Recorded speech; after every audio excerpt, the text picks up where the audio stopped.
Welcome to the Impressive Human Show, brought to you by Nagging Panda. In the Impressive Human Show, we talk to impressive humans who embody a mix of business, motivation, entrepreneurship, leadership, and lifestyle. In today's Impressive Human Show, we talk to Ronnie Healy. He is a pro show jumper, competed all over the world, owns his own yard, breeds horses, is a family man, married, just had a newborn, and has launched a new business. We talk to Ronnie about it all. About our sponsor, Nagging Panda. Nagging Panda wants you to get paid on time every time. If you or your business supply a product or service before receiving payment, then hashtag automate the nag. Nagging Panda is for you. Ask yourself, how much time and energy do you or your staff spend chasing down customers for late payment? Nagging Panda can save you all the headache. It's so easy because it's plug and play to have Nagging Panda remind and nag for payment through SMS, email, or actual phone call. Say goodbye to awkward conversations. Nagging Panda is everything you need in one place. Create your invoice on Nagging Panda or connect your accounting software and let Nagging Panda take it from there. Get paid faster by sending customers the Nagging Panda pay button. And if you need, use the built-in panel of debt collectors. Oh yes, and it works for quotes too. Try before you buy. Enjoy a no credit card required 30-day free trial. Sign up today at naggingpanda.com. Okay. Let's jump into the show. Mr. Healy. I like that. Welcome. Welcome. Thank you very much for having me. It's a pleasure, and thank you for being with us. You are our maiden voyage, what did you call it? The test dummy. The test dummy. So it's fantastic to have you on the Impressive Human Show. And I think that all the people that watch this, all of the guys that know you well, and I know you have a very loyal following, I'm sure will be interested to hear this discussion. And I want to dive into the mind of Ronnie Healy and see what we can pull apart there and bring out and talk to this impressive human. Cool. So if I can ask you, I suppose a great place to start is, where did it begin? You know, we grew up in kind of the same town, but for me, not like zero part of my brain went, okay, I want to be a show jumper. What was it for you that led to horses and show jumping? So family. My mom, I was actually born in England, and she rode at a local place. And I think from about 2.5, put me on the back of a horse. Yeah. And as they say, the rest is history. Rode obviously a little bit. I mean, I don't remember it. I was young. Yeah. We then moved to South Africa, and I was about 4. And there was a place in Kailami that we started at. And actually, I teach the daughters now. So, wow. So it's a nice full circle. That's cool. So it was started there and built it along. So it was sort of put onto me. I didn't necessarily choose it. Okay. But, my day job's outside every day, which is the amazing part. So I'll take that. Yeah, that's a decent way to spend the day. Yeah, no, it's although just our audience will know if they know you and they know me. So my wife is a student of yours at your yard, and I have to ask you. So obviously you're outside all day dealing with the horses, but you deal with a lot of people, and in particular a lot of women around you all the time. Is that a problem though? So I don't see it as a problem, but I've heard some of those discussions. So now there's a lot of stuff going on. Making sure that everyone's happy all the time. This is not a simple thing. No, as long as the client is happy, then they're happy. You know, I think that's one thing I've learned is the importance to listen. Mm-hmm. I'm normally the one that likes to talk the most, but so especially as with what I do, I hope I can swear on this, but bullshit baffles brains. Not really, but one thing is, as I was overseas and riding and stuff, you learn to listen, and not everyone wants to fight. There are odd people that do it in an aggressive way, but actually people that ride, it's their children. Their horses are their kids. The ones that they want to spend time around, and so as long as those animals are happy, they're happy, and I think that's been the biggest learning thing for me. When I was younger, I took it very personally. Everything was, if someone had a problem, not necessarily a problem, but wanted to change something, it was that's directed at me. And that's what I think with maturity and life lessons you learn, that actually people just, come across in different ways, and you have to accept that. I think that's any business. Right. But, the more you listen and sort the problem out, the better it is in the long run, because then they know you're approachable, and they'll, they're less aggressive. Off of what you've just said, there's a whole bunch of things going through my mind. The first one is when you're competing you're the pinnacle of the sport, just about. Like, I've watched you compete, and when you compete, everybody watches. It's quite a unique thing. It's quite a focus when you get in. It's the arena, right? Yeah. When you're in the arena, a lot of people come and see what you do. Yeah. I suppose in golf, it's the same as reading the line. So if someone shows you the line, but it's a good way to put it. No, really. I'm learning. Yeah. Learning. I'm getting there. When you're a coach, because I've seen your team, I've seen you train your team that you prep, but you end up competing against them. Yeah. So how, like, when you're preparing and your team's preparing, do you do something different?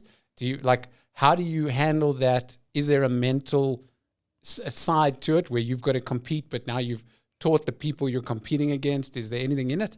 So there's two sides to that. There's, I don't do anything different on my horses. I mean, what I say that every horse is different. It's like every human. You got to treat every horse for its individuality and what it needs and doesn't need. Same with the client. Okay.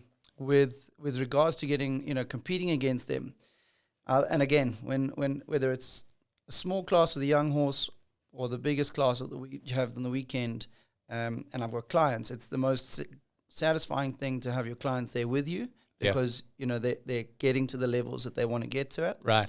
And I say to them, if you beat me, you've done your job. You've done well. Okay. And I've done my job properly.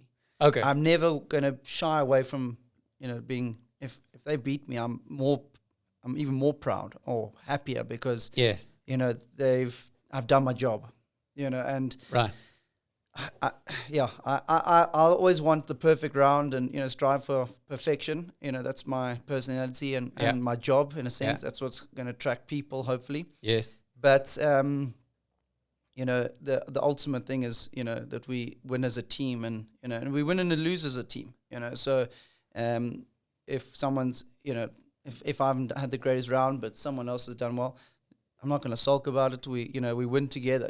I've still, still got a job to do, and if someone has had a bad round, and someone else has done well, you use that motivation to push yourself harder the next time out. You always got to try and find a positive in a negative situation. Yes. And I'll have that discussion individually with each, client, or whatever the situation is. There'll be a moment where you can have that chat and, discuss the bad, but try and always turn something negative into positive, and find the good in a situation, because I think that's what turns the mental side, and this, I think most sports, it's mental, I think if you're not, whether it's golf or this or that, confidence is everything. So you got to take that moment where they're at the lowest and try and tip it and go and make it into a positive sort of outcome. So that's also one of the biggest things is just dealing with different emotions. I think wow, and it's emotional. I've seen people come out of that arena with absolute tears. Yeah. I think all over the world, trainers are more psychological, than actual. Become a shoulder. 100%. And you got to deal with all these different. Even like your wife, Kaz, she's as hungry as they come, but, sometimes you got to just calm, and everyone's different, some people you got to motivate. With Kaz, you don't have to motivate her. Nice. She's full on. Yeah, sure. She's got that desire to always do better and better. Yeah. So it's learning what each personality wants, and then either taming it or encouraging it. So end of the day, we have a unique situation. We deal with an animal. Other people have a tennis racket, a golf club, or whatever. It's them and their equipment. Yes. We have an animal. Like us, can have a headache, cannot feel well, they don't talk, so we've got to feel that. So, it's finding that balance of management of horse, management of human, and getting the best out of both at the exact right time. It's hard, doesn't always work out, and I think that's the biggest thing. I always say, you're gonna lose more than you win, unfortunately, in our sport, because if I just worked with talent on its own, you can build on that. But when you're working with an animal, also has plenty off days. Yes. That's why winning is so special in our sport, because it takes a lot of things to go the right way to get to that point. Because that's, again, it's a fantastic point, but it's when the quality of the horse is so important. So example, it's not that prohibitive to play golf or to play tennis, because the cost of getting involved in golf or tennis is not so exorbitant from my experience of it. Is that you have a fair bit now. A decent amount. But if I want to play tennis, so I don't know, I've never really played tennis, but the quality of the racket is not quite as much of a factor, I suppose, as the quality of a horse. Or golf clubs, I mean, you can go from this set to that set, and you might like this brand or that brand, and blades or whatever it is, but it's not such a prohibiting factor. Whereas in horse riding, if you don't have the financial means to go to that level, I suppose you can never fully get up in the ranks. Or is it, where does it sit? You got to be a little bit, or sometimes think outside the box. Okay. Not everyone has a big, budget. So, for example, myself, I'm always a believer of producing your horses, so you can buy them cheaper.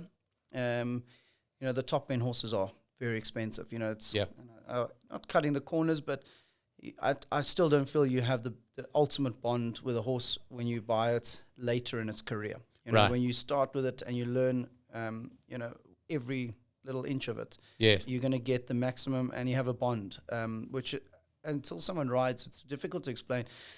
It's a bond of, and that trust, going to the, we're jumping 1.55 m, 1.60 m jumps. Yeah, those are massive. And they're big. Yeah. And it's a trust that the horse is going to take off, and they're putting their trust in you to put them in the right spot to take off. Yes. And sometimes it doesn't work, go to plan, and they still try, and you have a few, oopsies. Oopsies, yeah. So it's an amazing thing, and that's why when I buy horses for myself, for my clients, my wife, whoever, we try and buy the best horse we possibly can, young horse, the budget will allow. Sometimes you got to think outside the box, and hustle. Get, maybe buy one a little cheaper, produce it, sell it, make a profit, and go, and work that way a little bit. There are obviously people that have money that can go. Just ride to the top and buy their way to the top. But that doesn't necessarily mean that they'll win, because maybe they don't have that bond, or maybe they're not as talented a rider as somebody else, and so there's still that ability to compete. And I think the hunger, when you build it from nothing to the top, there's a much greater hunger, because you've had to hustle and work and go through a lot of ups and downs with yourself, your horse, confidence, lack of confidence. So when you get there, the reward is so much greater. Right. And I think those people last longer in this. It's a hard sport.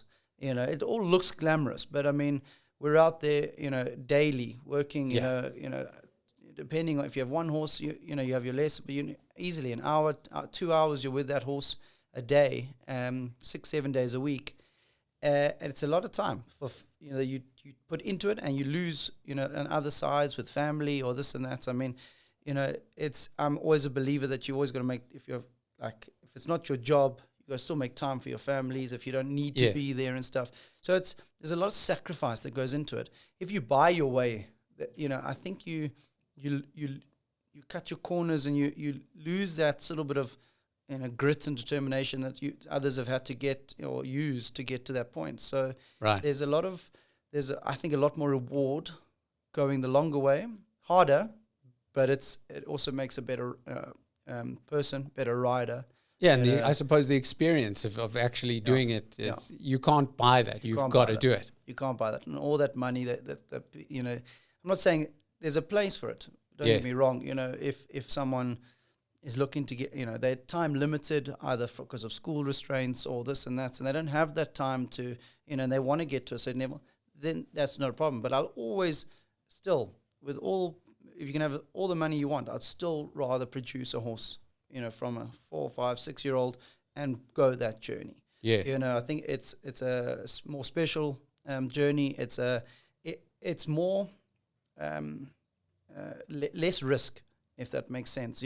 When you're buying a horse for a lot of money that's already done it, you're trying to match the rider that's, to the rider that's going to ride. You've got to try and find that same similar rider. You can't put a massive guy on, or buy a horse for a massive guy is riding for a little girl. And yes. It's all got to be... Because the horse will be used to that different pressure, control. Yeah. Okay. Pressure, control, dominant.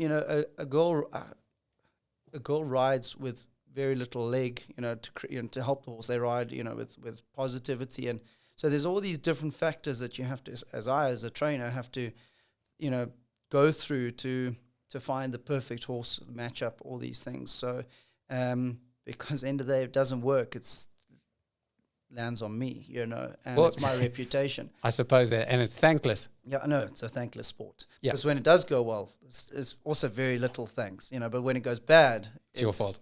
Your fault. Okay. So it's a tough spot. Yeah, no, but it's rewarding when it all works out. Yes. It's just through experience. You know what type of horse you want, and I always say to people when we buy horses, there's 2 factors. The rider will know what he or she wants and get a feeling, and I will only buy a horse that is, if it's good enough for me, it's good enough for them. Okay. You know what I mean? Like, so, because also I'll have to at some point get on that horse when either, for example... Oh, because you've got to school it, or when somebody... if there's maternity leave. Maternity leave. So all these things come into play, and if it doesn't work out, I know that it was good and I would want it. Yes. So I can then ride it, either sell it or keep it or whatever. There's all these factors. Okay. So when I look at a horse, it's got to be good enough for me. Then the horse has to match to the client. Because I know what I want. Through experience, I know the feelings of riding thousands of horses. You get a feeling of what is right and not right. So that's sort of, I guess, with experience and where I come in on the coaching and training side. Right. And your feeling on the horse, and we're going to talk about horses, and then we're going to talk about more like into the man that is Ronnie. But so with the industry and the scene of riding, you've ridden all over the world. Like obviously, I know from before, but if we look up online what there is about you, you come from another territory. So the riding experience and the level that you're used to it's different to South Africa, or have we caught up? Is it the same? Where are we at? How do we do? And I suppose the reason for the question is I've come to tons of horse shows now. Yeah, we get there. I've seen people come in, they ride, the first jump, they hit the pole, and that's it. It's done. And you've traveled to Durban for that, or you've done a lot of mileage. I'll go one step further, and now at Tokyo, the Olympics. Yeah, some riders went there. They didn't make it overnight jump number 1. They've flown there, they've represented the country, and they've spent a fortune and time and effort and emotion and the whole thing, and you go home. That's the harshness of our sport. So right. I mean, getting back to your question, our level is we've got some amazing riders. Right. But I would say for every good rider we have here, there's probably 50 good riders in Europe. Okay. So also, like, I was there for 10 years. It's hard. It's cold. It's wet. We like the labor force in South Africa is cheap.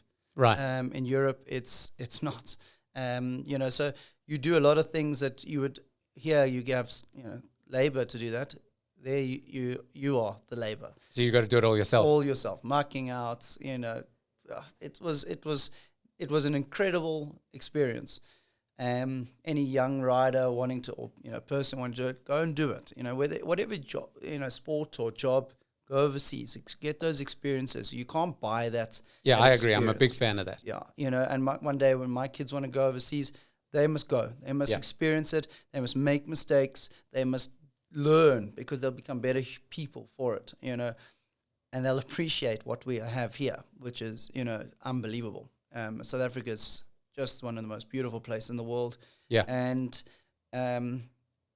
it is unfortunate, because we have the riders, the level, everything is amazing, but obviously so far away from that top level in Europe. Right.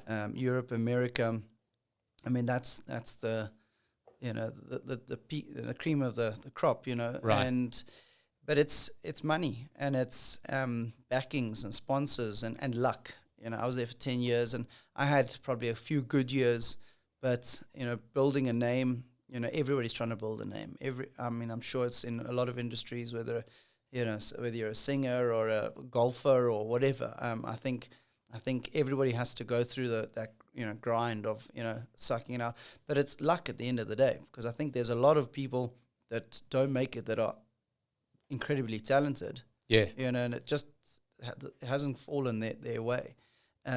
So, but some just, you know, a little bit of luck, charisma, you know, talk to the right person, and that it works their way. So yeah, it's a whole different journey just off the back of one cup of coffee. Yeah, I mean, I heard a story about you know, some Garrick Higo, you know, going to the one tournament for the golf.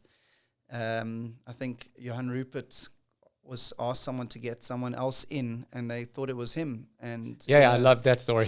You know, so it's, you know, and just a bit of luck, you know, and then he goes and wins the tournament.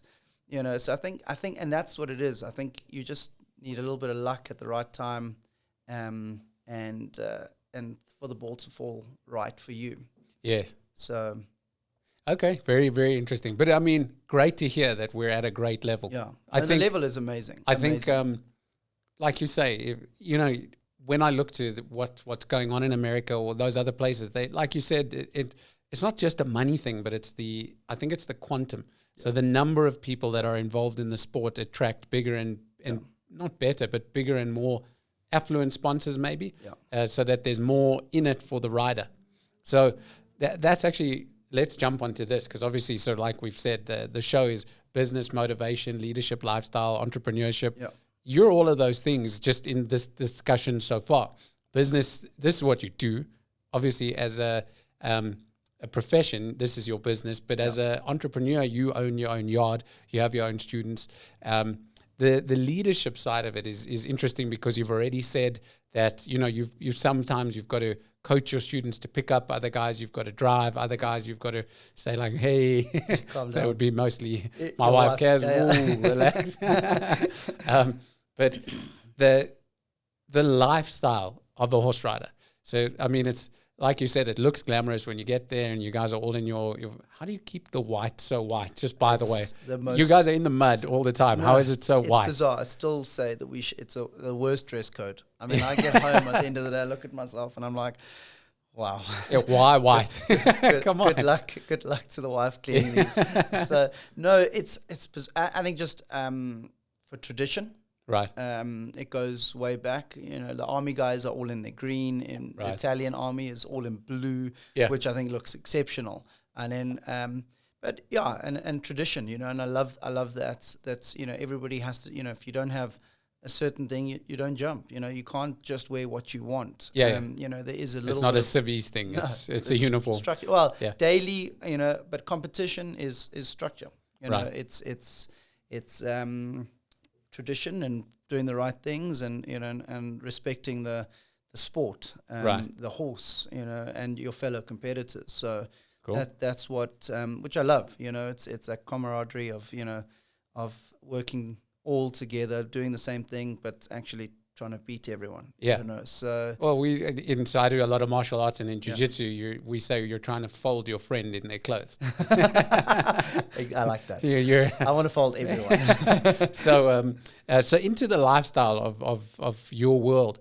So you're up every morning early. You're in the stables. You're doing what's the lifestyle like? I've often heard that if you want to really make this your profession, your partner must be involved in horse riding. So if Kaz wanted to be a full-time full-out professional show jumper, it would be ideal if I were. Yeah. Because It it's helps. lifestyle, we're aligned like that. I think when you say it like that, it's hard when you're not involved and you're in it all the time. So I mean, my day,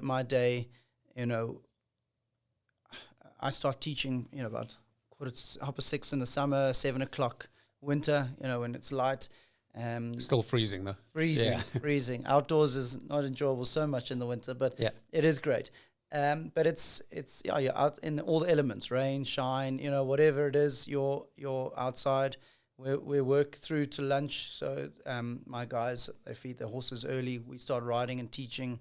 Obviously depending on the month. Yeah. And then through to sort of 12:00, and then my guys are on lunch. Horses are having their lunch, and then we start again just after 2. So. And then again, it's for the afternoon. All the way through, till 5:30, 6 by the time you finish checking and sorting all the horses out, getting ready for the next day, and then home to the little one. And when you get home now, do you? Because obviously your wife is a massive show jumper as well. She's big time into the sport with you in the yard and in the business. Now, when you guys get home, is it like no discussions about horses now? Tommy now takes up all our time. Okay. So, but yeah. We've made a policy when we get home is we try not, especially with Tommy now, like that's our focus, not to bring business home. Okay. I mean, obviously it does come a bit, and some discussions and whatever, but she does it obviously as a hobby. Yes. Her main thing is she's a financial advisor. Right. So also She financially advises you. She's my boss. Let's buy that. She's my boss. I mean, it's a joke between her and I that when she comes into the arena, I'm the boss. And then when I'm every part of the, round, she's the boss. So How did you get that one part? Can you tell me? I laid down the foundation. But no, she's still the boss. Russ, I left that out, eh? I'm going to have to just remind me to tell Kaz. Like one arena is mine. Yeah. And then everything else is hers. I don't know. I think you're going to have to find something. I'll try my best. The golf course. The golf course. The golf course is yours. Okay, the golf course is mine. Well, the golf course beats me up, so I don't even think that's mine. But anyway, so if we had to say to the lifestyle of so maybe somebody's watching this and they look up to you and they're saying, wow, there's Ronnie, look at this guy, he's made it in horse riding. Do we say horse riding or show jumping, just by the way? Same thing. Same thing. I mean, I'm a show jumper. Okay. But I mean, horse riding is, however you want to say it. But I mean, more show jumping because obviously horse riding, it can be anything, dressage, right, eventing, or, so there's obviously more disciplines. But I mean, for me, in the horse riding, I'm a show jumper. So, right. I don't like to say I've made it as a show jumper, but you never stop learning. There's always something you're learning more, doing more. Yeah. But I've done well. It's been good to me. But we're getting there. Still lots. No, it's excellent. I'm not saying it like the journey's over. I'm saying it like it's more from the outsider's perspective. It's more like if somebody's looking in to watch you doing what you do, and people respect you while you do it. So if I think if there were a kid watching it and saying, where do I go? How do I get in? What do I do? Like, what's your words of wisdom, motivation for somebody who wants to do this besides, are you mad? Yeah. Sure. It's hard. I wouldn't change it for the world though. I love what I do. And I think, and I keep going back to it, with any sport, if you want it bad enough, you don't have to be the best. You just have to work hard. Yes. Hard work beats talent all day long. Right. And I've got clients that that has happened. Where I've looked at them and gone, that kid can ride. Wow, and he's the next thing. Or she's the next thing. And there's a girl that you think, or a guy, and you think, she's just not quite, got that in talent, but a few years of graft and hard work and just listening. There every day, working it, practicing. Practice. And just sales beyond the talent. Right. And through talent, through hard work, you create talent. Yes. You get your own flair. Maybe the talented person has got that little extra, but the hard work is, it's getting up, that little bit extra earlier, putting that little more time into your horse, just going above and beyond. Horse riding is show jumping, anything, whatever you do, you're on the back of a horse. Now it's not just about how good, you ride or how good your horse is. It's also your management, looking after yourself, training, staying fit, the right feed for you, for the horse. It's to be a top athlete, again, going back to any sport, I think it's, you got to do you got to be more than just, or do more than what the rest do, Yeah, and again, now you're saying there's two athletes, because it's you have to be fit and the horse. Yeah. So your nutrition, the horse's nutrition, your workout routine, the horse is real. We have a nutritionist that comes out and checks the horses all the time. Yeah. Ash and I train. We've got a guy that comes and trains us. He's a boxer, and I think those, having those extra sharp reflexes, having your horse fit, doing just little things, that you feel that you need. And that's what also with coaching, you're trying to manage people and telling them, to do this. You're managing. We've got 45 horses at this, in our yard. So it's a number, huh? It's a big number. Yeah. And it's managing the horses, the staff. I have high levels of expectation of what I want my staff to do. Yeah. And what I want, how I want them to look after the clients, and then, getting the clients to have that level where they feel ready, and so there's a lot that goes into it. It's not just going there teaching and taking a paycheck. It's beyond that. Obviously, that's what keeps it going. But you have to have a love for this. Because it's not, as you said earlier, it's not it's a thankless sport. You don't get showered in gratitude daily. But your hard work, and when your client goes well, and and goes beyond their expectations, and you see the smiles, and it's and a little message saying thank you, that evening after the show, it's you can't buy that. Yes, and it makes all the work. You just go, we go again. And it just keeps you fighting and hungry for it. So brilliant. Yeah. Okay, interesting. So to anybody watching this with us now on this Impressive Human Show, it's work hard. Work very, very, very hard, and don't give up. No, don't give up. You're gonna hit rock bottom. I was gonna say a few bumps in the road. You're gonna hit rock bottom. Literally, you're gonna hit it. Yeah. But you got to get back up on the horse and keep fighting. And if you want it, you'll get there. Yes. I went overseas, and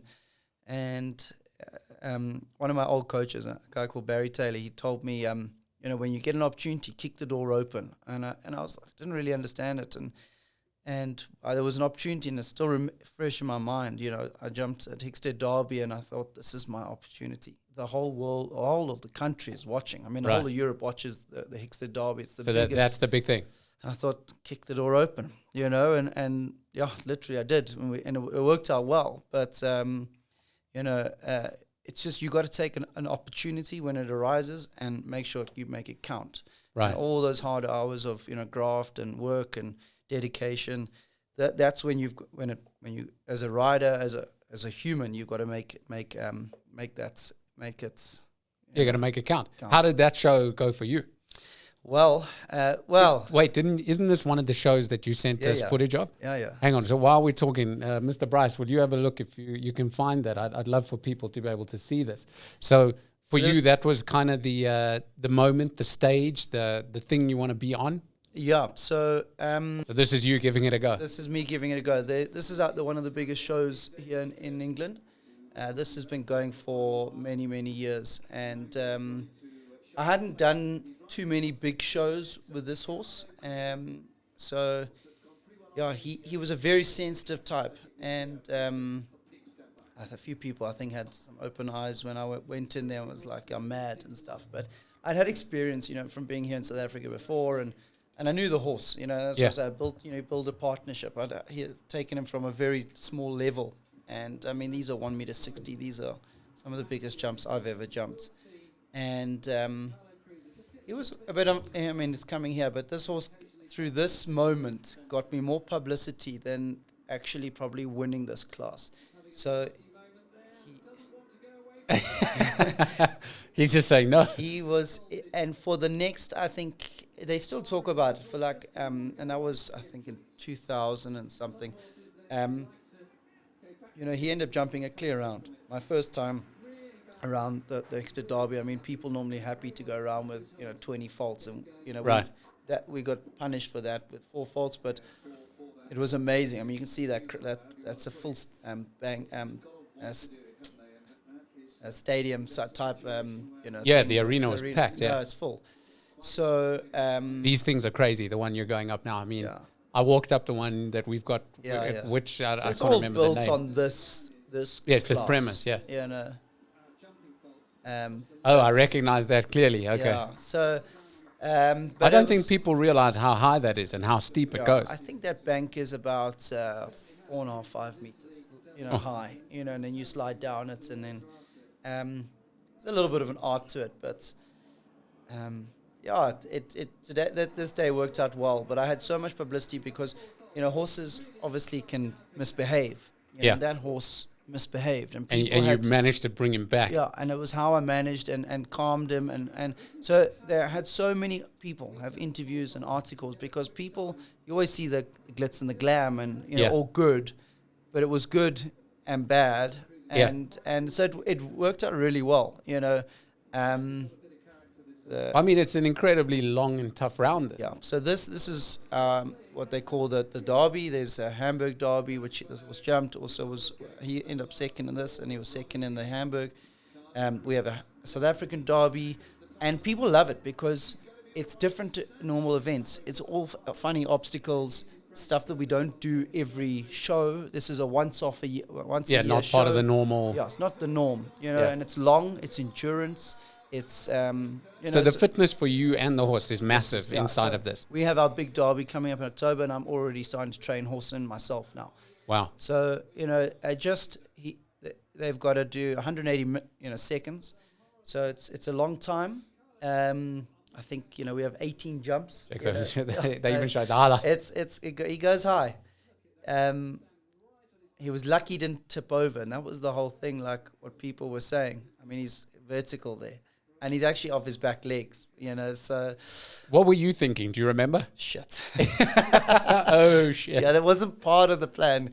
I mean, his name's Carlo Cruz, and I called him Carlo. I was like, Carlo, this is not the plan, buddy. Listen, but he was sensitive. He was a very sensitive horse, and through riding a certain type of horse breed we have in this country, I think it helped getting a good bond out of him. But, this was where, I learned everything and learned the crux of, what I do, I'd had a very privileged upbringing, and I say privileged, not necessarily all the best horse, but, I had given the opportunity to train with the best people, and... Yeah. And you had the time to ride all of them. Yeah. Have you got water? Yeah, You cool? I'm going to have some water, thanks. We look after you on the Impressive Human Show. Cheers. So it's, watching that from the outside, and if I'm honest with you, and I'm always honest, but it's, when I started arriving at horse shows, with Kaz, when we'd first met, I was like, you guys are all naff. I was like, come on, prancing around in your little white pants. I was like, come on, do me a favor. And then when I actually got into a little bit more of the understanding, it's just an incredibly, incredibly tough, grueling sport. And to reach that level and compete like you did is amazing. So well done. Oh, thanks. But it's hard work, you know what I mean? Like, I was determined. I didn't have the same opportunities as others had at that point. Yeah. So just head down, bum up, and I worked for it. Did all the things that I didn't really want to be doing, and made it, when I had the opportunity, made sure it counts. So I went to some amazing places and saw and did some amazing things. Cool. And off the back of that event, did stuff pop up? Yeah. It's amazing. You're the same person that you were for the years before and the same person afterwards. Yeah, so 3 minutes earlier you were the same. All of a sudden you have people phoning you, want to buy horses with you, want to train with you, want to do this with you. And it's amazing. That's why we do it. I mean, that's the, where you sell yourself, that's the arena. That's why it's so important for us top riders to have, the horsepower to keep you in the shop window, as you say. But I put myself in the shop window and people liked it. They liked, and that's what it's so important. You've got to get if this is what you want to do or whatever you want to do, you've got to get to a position that sells yourself. You sell yourself and you do it well. And I always I always try and, we have obviously the white jobbers and this and that, but that's our suits, so you got to have the best, you got to, make yourself feel good and sell yourself well. I'm fortunate to have a good sponsor in Western Shop that dresses me in the best, and but then people want that, so and the business, I suppose this is where the business of horse riding comes together. I still think the most successful people in horse riding are the vet, but I mean, in my opinion, they drive past and throw the invoice. But they're killers. They are the nagging panda. They just they send invoices like no one. But the business of horse riding, I think, an incredible thing, because, like you say, so if people see you wearing something, other people want to wear it too. Yeah. And it's not to say it's an accessorized sport necessarily, but I know that it gets bitty, for lack of a better word, because I've seen people try 100 different bits. Getting good, huh? Yeah, I'm getting there. I told you, I'm picking up here.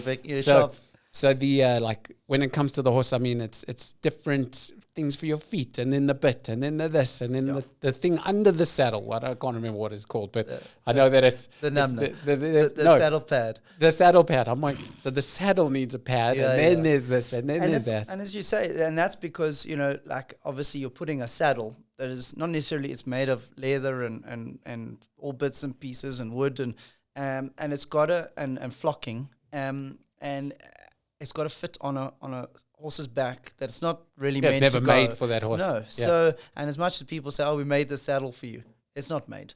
They just try and put something as close to it as possible. Yeah. So, there's all these things that a saddle, if it's not fitted properly or has the right pad, can stop a horse performing. All these things of management, the right boots, the right spurs, go on the feet of the human.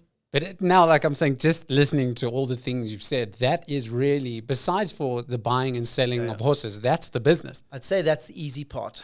Okay. But the business, is that stuff, the accessories that go with it. If you have a tack shop, I think it's hard. I mean, don't get me wrong, but I mean, everybody needs saddles. Everybody wants new saddles. Everyone wants bridles. Everyone, there's a huge and your business. Show jacket. I mean, I've seen some expensive jackets in my time, but it's interesting that as soon as you put it into a business environment, it becomes something else. Yeah. So the quality of it for horse riding, the quality of it for this. Well, it's a sport, but it's also a jacket. You know what I mean? So you got to be fit. It's got to feel comfortable. It's got to perform for a sportsman or a sportswoman. Yeah. And so there's a lot that goes into it. Things are expensive, but they're expensive for a reason. Yeah, people are going to say I'm just giving this thing a bad name for being expensive. It's not that. It's that the business around horses fascinates me. It has since the day that I walked in. No, it's a huge to business. see the business around it. And it's again, a huge business. I love business. I love everything about it, and I like It's the same as when you say to a venue, I need to have my wedding here. All of a sudden, the price goes from here to there. Yeah. And the business of wedding, that environment, and the business of the horse industry is its own wonderful business environment. So, from the time you arrive, well, actually, you guys stay in terrible places. It's just that, when I see horse riders arriving at a show, your show is normally somewhere out there. And when you go, I'm at the hotel, but I'm like, no, that's not a hotel.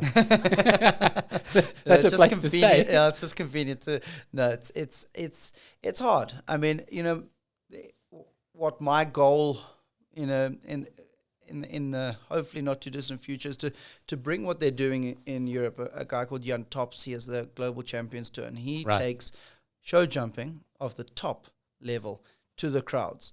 So I mean, I think he has, the one is on Miami Beach, you know, so you, in your boardies, you come off the beach and there are people hanging on the railing, you know, looking over, watching the top sport. Right. In Paris, it's under the Eiffel Tower, you know. Actually bringing the arena there. They set everything up.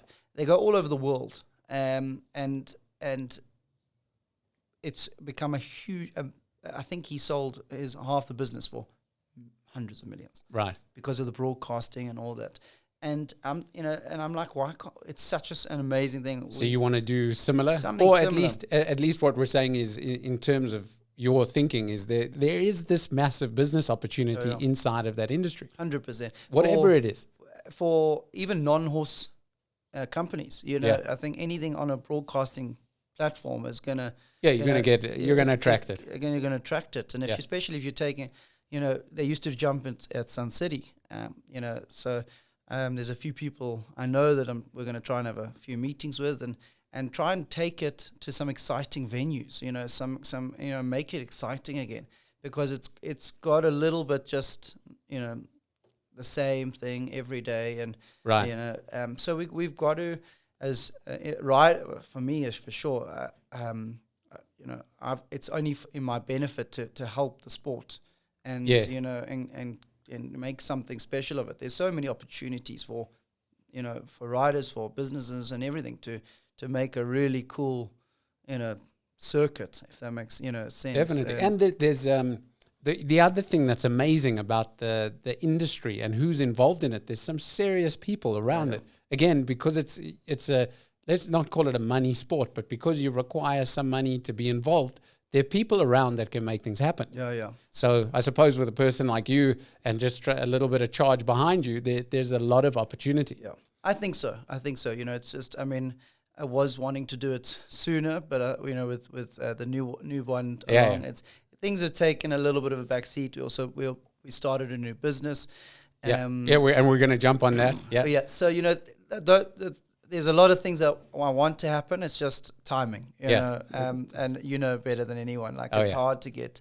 You know, timing is everything. So absolutely. It's but we'll get there. There is some exciting opportunities that I have for the future. And now for your little man, Tommy. So do you think one day he's a future horse rider? I hope not. Okay. My wife might think different. No, he can do whatever he wants. But I mean, people say, "Oh, he must ride and this and that." I mean, I'd love to sit, you know, in Wimbledon, box and watch my son play tennis, or you know, watch him, you know, win the Masters or something. You know, there's a lot of things outside of horses that I've, you know, started to enjoy. I love my golf now, and you know, and we've played, and you know, and it's great. You know, you meet so many amazing people. Bryce.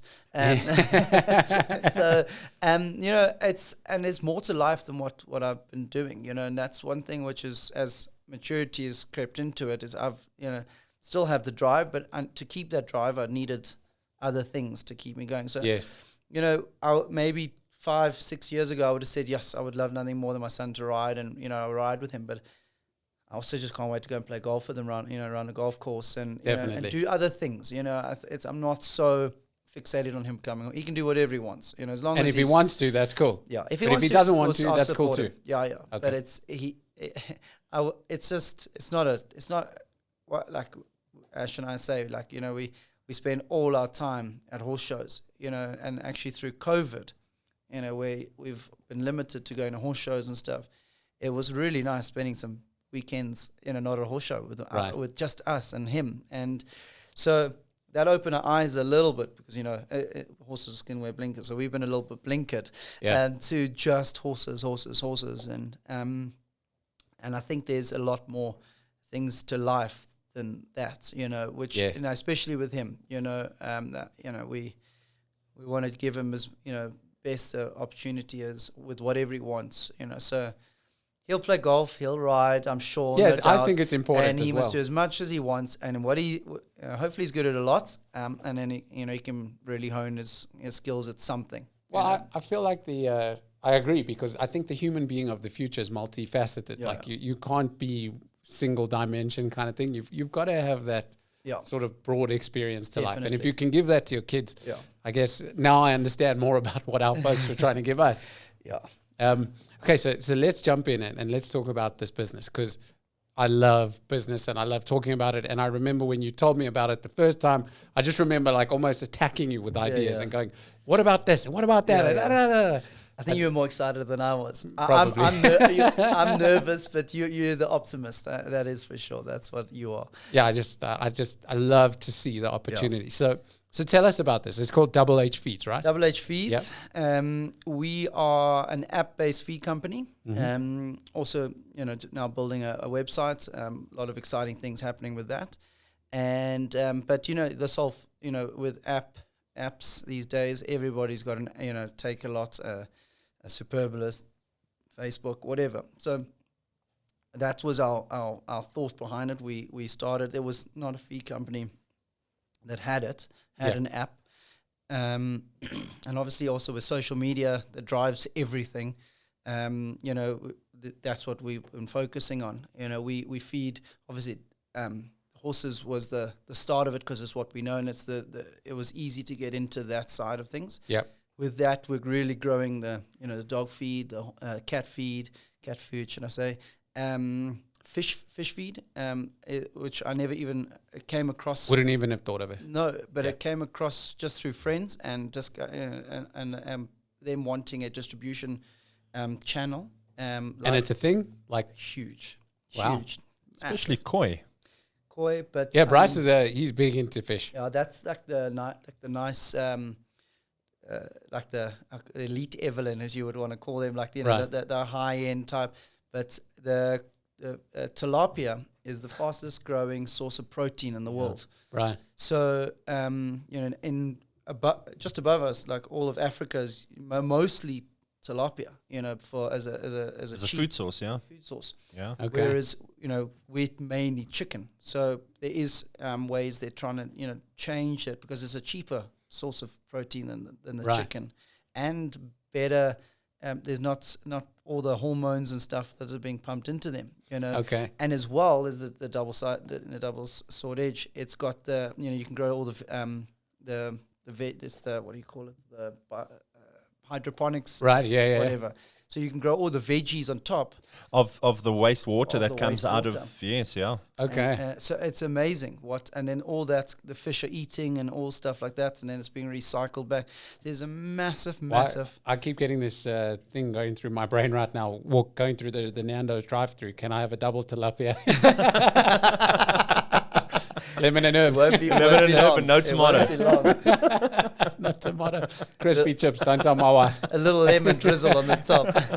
But I've actually heard about a lot of those farms now. People are actually starting to farm commercially with tilapia. Yeah, massive. And I suppose that's where your feed comes in. So you're actually getting in there. So we are the sole distributor for SAF, which is Specialized Aquatic Feeds. They're based in Hermanus. Okay. And so there's a few distribution centers, and we're the sole distributor for Johannesburg, and surrounding areas of Joburg. Amazing, man. Yeah. Well done. So that was really cool. That was through a friend.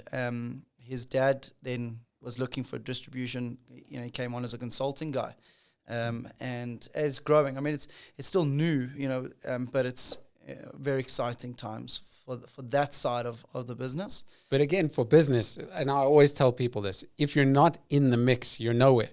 So this would never have come up if you hadn't have put your first foot forward. Never. And we don't know what it is yet. Even they it's still new, but the potential is huge. Yes. It's I keep I got my wife and the staff are like that. It's hard for them to grab the concept, because they don't know. It's not, they know horses and dogs, and so they can put that into perspective of like the growth and the opportunity. Yeah. But when I read about the tilapia and the fish and the amounts of koi ponds, and koi that are in and there's such a good market for it. Wow. Incredible. That's, I obviously did a lot of research into the market space before we jumped into it. And, just spoke to a bunch of people. And it's huge. But they don't see it. So it's a lot of work, and they're not seeing what's happening yet. But once it hits, it's going to hopefully take a lot of traction and do well. So listen, with everything and this is not to say that anything to anyone, but it always takes one person to see it and to believe it. Then everyone else must just follow. People always say when you get there, oh, that's a great idea. And good friends of mine have had brilliant business ideas, and when they win, oh, you're so clever, and when they lose, you're such an idiot. So, and it can go either way. But if you don't try, you don't succeed. So I can't remember, was it The Rock or somebody brilliant said, if you're not failing, you're not trying. I like that. So you've got it. If you've got it and you believe it, go for it. So well done. Thanks. Yeah, and there's a lot of opportunity, with all the feed, anything feed. You think of all the game in this country. We've had people phone us for roughage. Right. So for grass and stuff for animals, and so again, if you're not in it, you can't do anything with. So we're growing. We've only been going properly now about 8 months. I mean, we started in a container at my yard with the horses. There was a couple of containers. We now have a massive warehouse.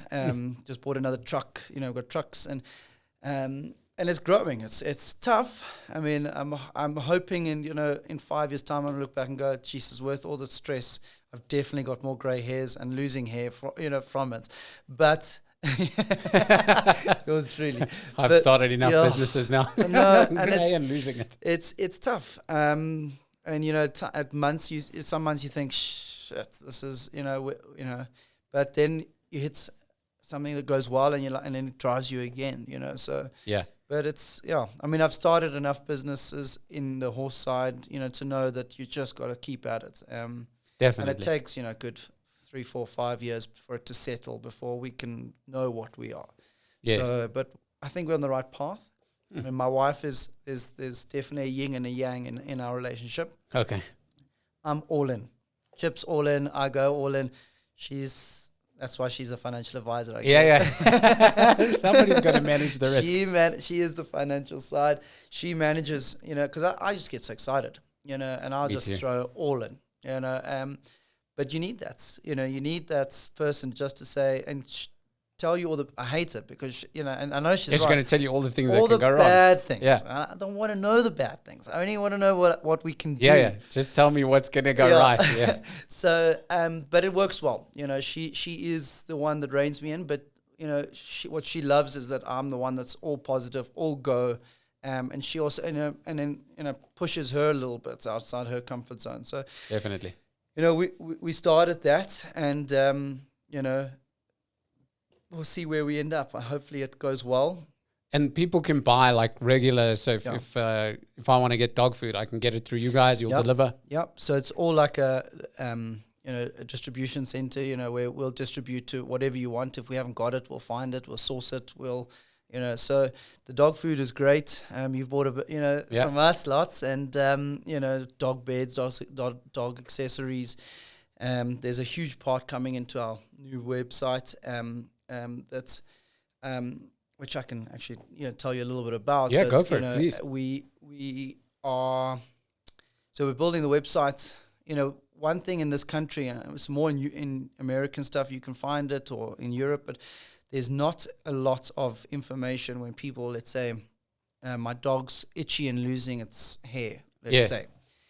There's no articles or information and stuff to help stop that. So we are in the next phase, which we're developing now, is ask an expert, and we are doing all the hard work, all the graft of going to speak to vets, nutritionists, for horses, dogs, everything. We've got a whole team that are actually just going to be for this, and getting information, and then from that, you'll be able to click on the product or products that we have available. So if my dog's itchy, we'll give him this and this. We'll have the product. Yeah. And proven. Like we've done the research, we've done the work, we've got vets.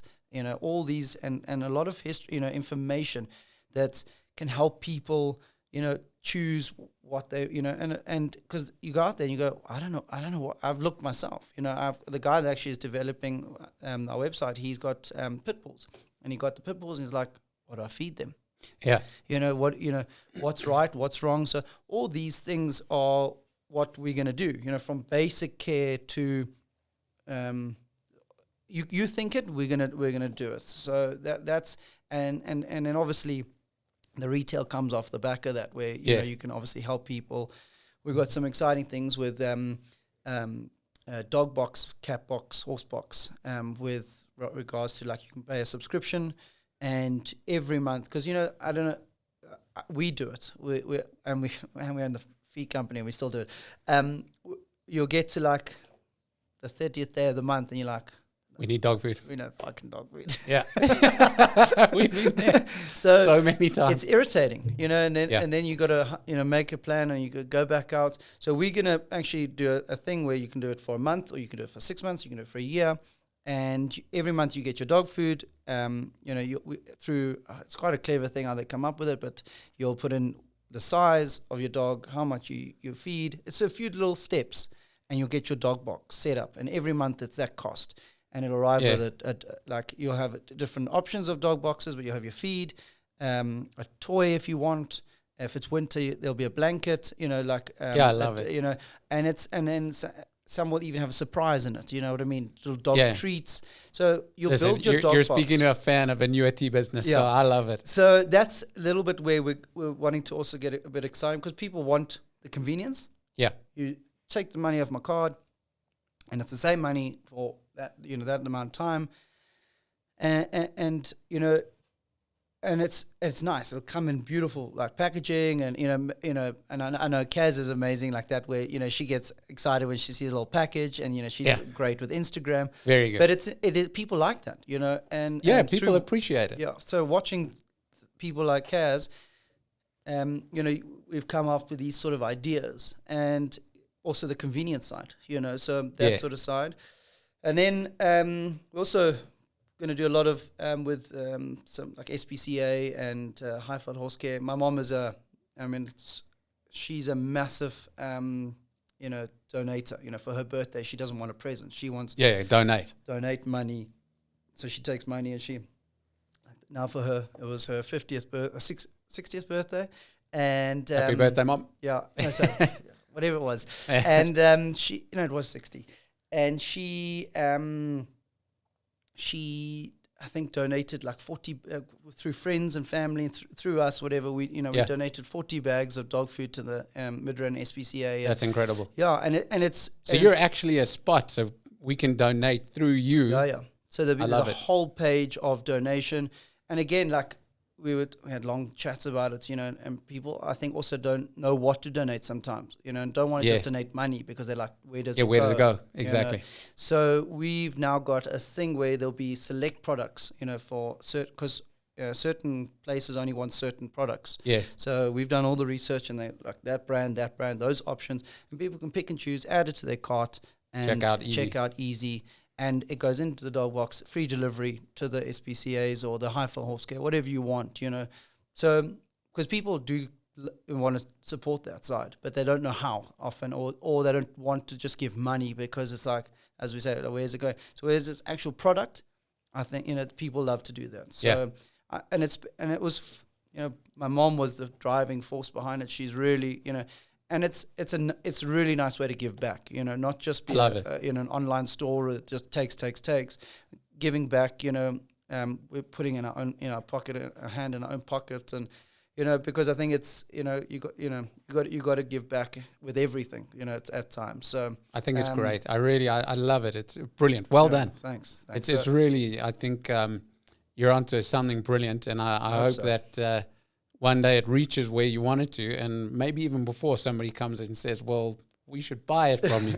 That'll always be nice. But it's something that's cool, and it's becoming more and more special as it grows. We had a meeting the other day, and Ash was like, I'd rather be having meetings like this than sitting doing my financial advice. And that's the idea. Is eventually it can look after. It can look after her, and gives us more time with Tommy, and and a future one day. Well done. That's brilliant. So, thanks. And so actually, that's a brilliant time for us to jump into the Nagging Panda segment of the show. Yep. So I've obviously told you, but I'll just remind the viewers. Obviously, the show is brought to you by Nagging Panda, and our dream is on the Impressive Human show is to have impressive humans like yourself. Thank you. speak to us, and we want to ask you some Nagging Panda questions and see from the Impressive Human, 1, does it fit into your world? 2, do you like it? 3, and we want you to be honest. 3, would it have solved something for you in the past or the current? And just have a discussion on the Nagging Panda side. Yeah. And interesting to hear about your Double H Feeds business, because it's in the ideal position to not have to deal with nagging. Yeah, so definitely. You may be nagged by your customer to say, hey, where's my stuff? Yeah. Because customers want things now.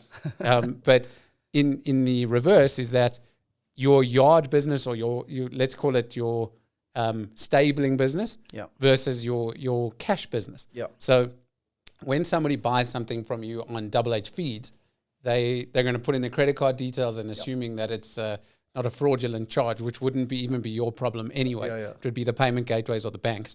But they're paying you up front.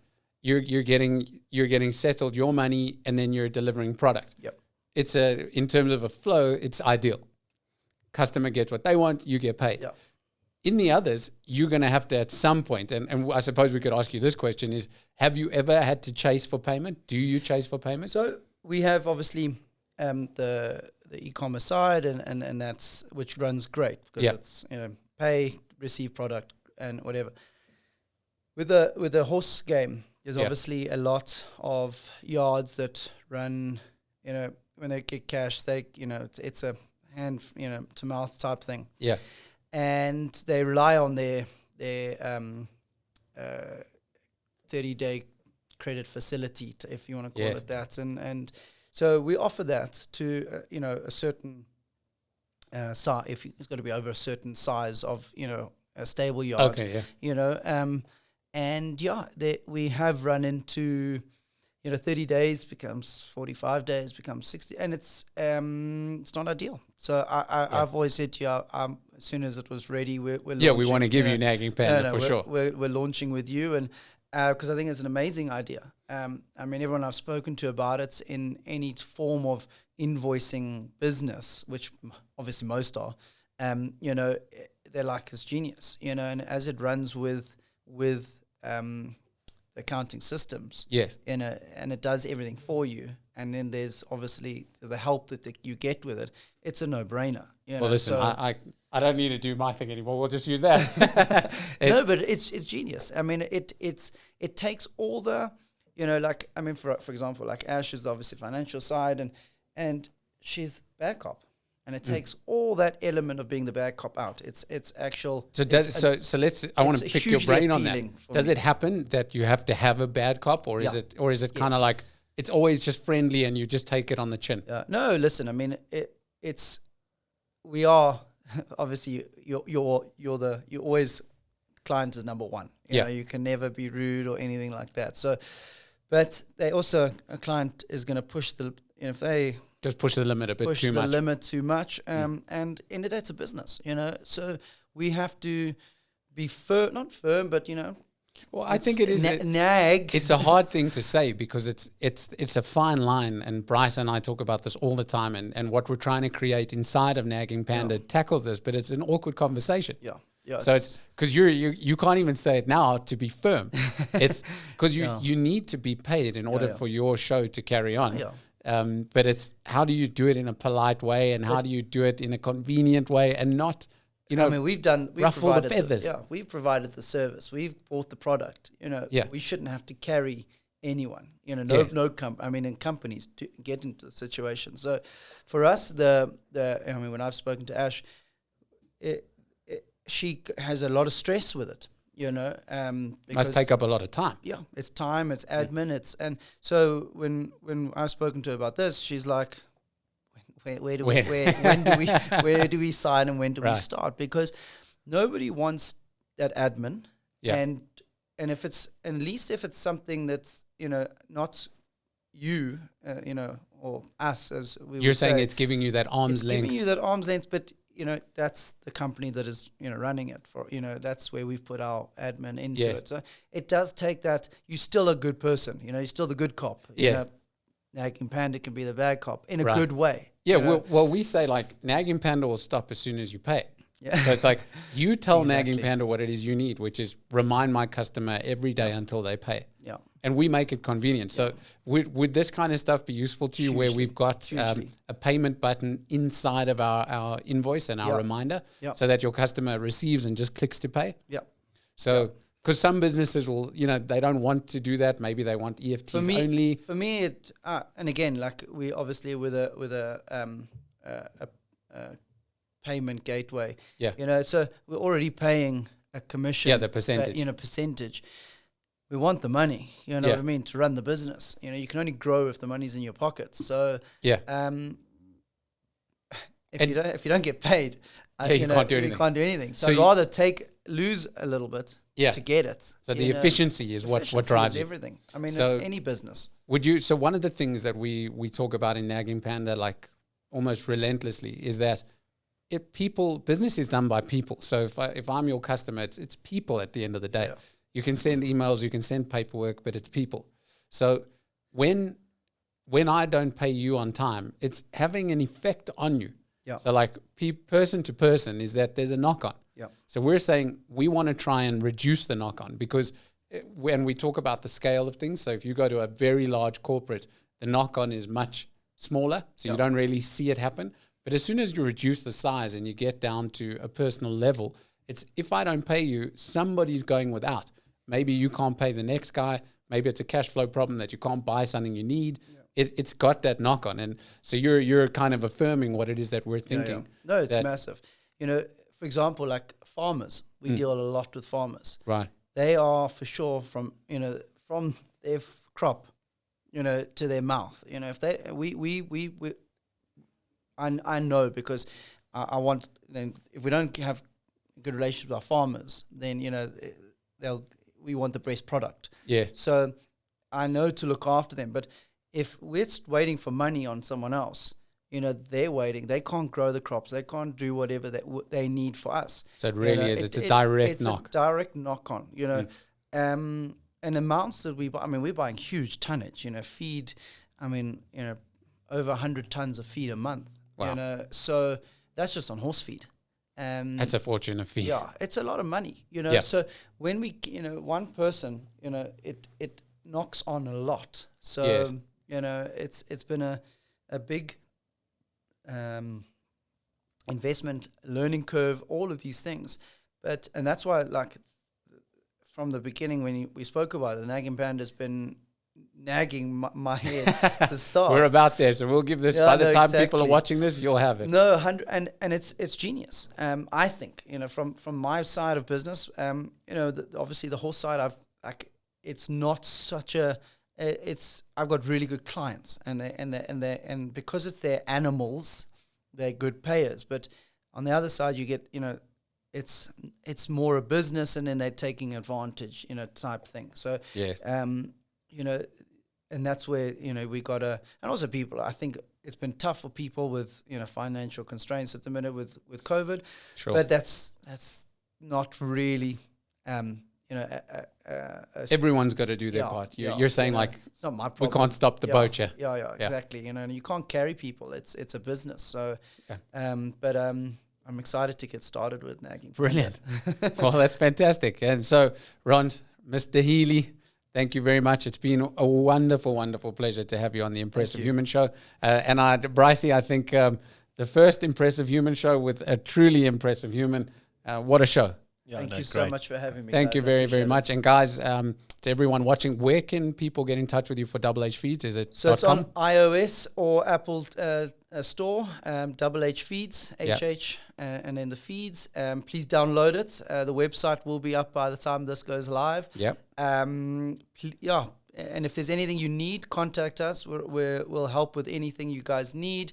And we will supply a really good service to you guys. Brilliant. And obviously for the yard, if you want to get into horse riding, get in touch on social media or at my email, ronnie.healy@gmail.com, and we'll help you however we can. Brilliant. And from the Impressive Human Show, we hope to have you on this show or the Nagging Panda Show again soon, because we want to see what the effect is when you implement it into your world. As soon as we're running Nagging Panda through the business, Brilliant. we'll come on and tell everyone how amazing it is. Fantastic. Well, thank you very much again, sir. And to everybody else, thanks for watching. Brycey, you can hit the fade to black.